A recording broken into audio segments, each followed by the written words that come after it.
Hello YouTube, welcome to my little arcade project here. You can see I've got some MAME games that need a lot of cleaning up. Using a Hyperspin front end for organizing all of this stuff. 2600 Atari, 3D Tic-Tac-Toe, a lot of great games here. And classic, look at this stunning graphics, blows anything away by today's standards. Yeah, we got all kinds of games from that, before that great game crash of the early 80s. The Atari 5200. Never owned one back in the day. Neither did I own a 7800. I think there were about 4 people on this fucking planet who actually had an Atari 7800. I mean, really, what was the point? There really was no point in owning that. Along with a Jaguar.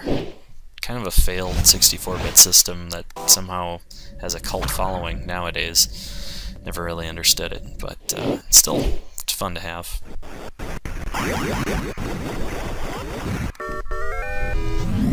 And the Atari Lynx.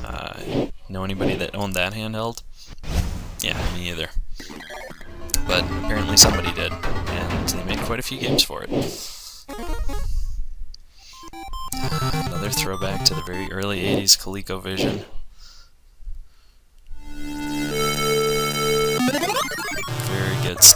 Very good stuff back then.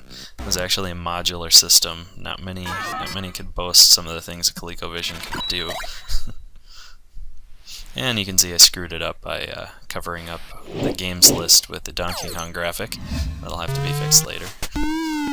And in television, once again, a graphical marvel. Just like the 2600 and ColecoVision.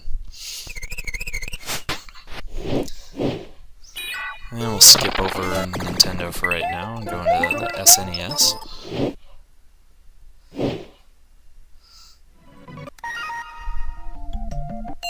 the games are just in this order, you know, I'm just picking them at random here. Don't get me wrong, I know you don't want to see 3 ninjas, but I don't think I've got video. Nope, I have no video for any N64 stuff yet. Coming soon. Game Boy Advance, the last handheld game system that I actually purchased for myself. Actually, my wife bought me that one. I think that was the only game system my wife's ever bought for me. The Sega Master System. Didn't own when I was a kid. I used to trade for my NES back in the day, just so I could play some Sega games. It was good stuff. I mean, SMS was a great system. So was the Genesis that followed it. A lot of people will argue it was better than the Super Nintendo. Had a lot of games, that's for damn sure. I don't really give a shit. I think they're both great. I don't want to try and judge one above the other. Yeah, and the add-ons, the CD and the 32X. Dreamcast. Game Gear, which was actually better than the Game Boy Color, but just never really took off. M2 is actually the arcade. Sega Arcade. And the TurboGrafx. Nobody owned this, but man, I'm telling you, if you ever got a chance to play one back in the day, there were some great games on this thing that only were on the NEC.